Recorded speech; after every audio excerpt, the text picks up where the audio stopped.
நான் கோவத்துல போறதும், நீ கோவத்துல போறதும் ஒண்ணா அடி அப்படின்னு சொல்லி அவன் கேட்பான். அதுக்கு அவ சொல்லுவா, "ஏன் நீங்க மட்டும் கோவிச்சுட்டா எங்கனாலும் போகலாம். அப்ப நான் போக்கூடாதா?" அப்படின்னு அவ கேட்பா. "ஏன்டி என் மேல உள்ள கோவத்துல தான் வீட்ட விட்டு வெளிய போறேன்னு சொல்லி சொல்றியா? ஆம்பளைங்க நாங்க வெளிய எங்கேயாவது போனா கோயிலு, ரோட்ல அங்க இங்கேன்னு போய் படுத்து எந்திரிச்சுட்டு வரலாம். நீ அதுக்காக போய் அந்தந்த இடத்துல போய் படுத்து எந்திரிச்சுட்டு வர முடியுமா? தேவையில்லாம ஏதாவது பண்ணிக்கிட்டு இருக்காத கோமதி. சும்மா இரு" அப்படி சொல்லும்போது, "ஏங்க ஊர்ல இருக்கிறவங்க எல்லாரும் குடும்பம், குழந்தை, குட்டின்னு தான் இருக்காங்களா? தனியா யாருமே வாழலையா? அத மாரி என்னால போக முடியாதா?" அப்படிங்கிற மாதிரி அவ பேசிட்டு இருப்பா கோமதி.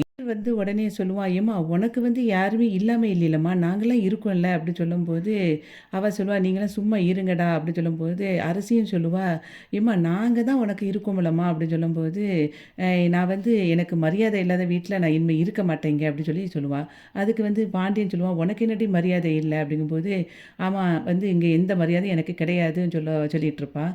அப்ப அவங்க அம்மா சொல்லுவா, "ஏன் கோமதி இப்படி பேசுற?" அப்படின்னு சொல்லும்போது, "நீ சும்மா இரும்மா" அப்படின்னு சொல்லி அவ கோமதி சொல்லும்போது, பாண்டியன் உடனே சொல்லுவான், "பார்த்தீங்களா அத்தை, இவ அடுத்த நாடகத்த ஆரம்பிச்சுட்டா. இவளெல்லாம் என்ன சொல்றது?" அப்படின்னு சொன்ன உடனே கோமதி அப்படியே மொறச்சு பார்ப்பா. பாண்டியன் "நாடகம் போடுற" அப்படின்னு சொன்ன உடனே கோமதிக்கு கோவம் கேட்பா, "யார் இங்க நாடகம் போட்டுக்கிட்டே இருக்கா? நான் நாடகம் போட்டா நீங்க எல்லாரும் எனக்கு எல்லாரும் விருது குடுக்க போறீங்களா? நான் நாடகம் போடுறதுக்கு?" அப்படின்னு சொல்லிட்டு அவங்க அம்மாட்ட சொல்லுவா, "ஏம்மா முந்தா நேத்து நானு தலை சுத்தி கீழ விழுந்திருக்கேன். இவங்கள கூப்பிட்டுட்டே இருக்கேன். ஆனா என்ன கண்டுக்காம அவர் பாட்டுக்கு போயிட்டாரு. இப்ப என்னன்னா நான் வீட்ட விட்டு போறேங்க. அப்பவும் நாடகம் போட்டேங்கிறாரு. எல்லாத்தையும் நாடகம் நாடகம்னா நான் என்னம்மா செய்றது?"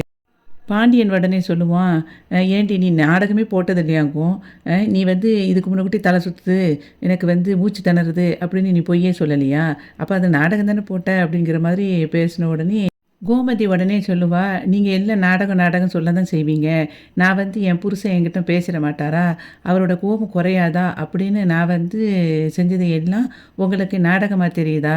சரிங்க, நான் இனிமே இந்த நாடகம்லாம் பண்றதுக்கு இந்த வீட்ல இருக்க மாட்டேன். நான் வீட்ட விட்டு போறேன்" அப்படின்னு சொல்லும்போது, சும்மா ஏதாவது சொல்லிக்கிட்டே இருக்காதடி" அப்படின்னு சொல்லிட்டு பாண்டியன் சொல்லுவான். உடனே அதுக்கு இவ சொல்லுவா அரசி, "அம்மா நீ விளையாடாதம்மா. சும்மா தானே இப்ப சொல்லிக்கிட்டு இருக்க. சும்மா காமெடி பண்ணிட்டு இருக்காத.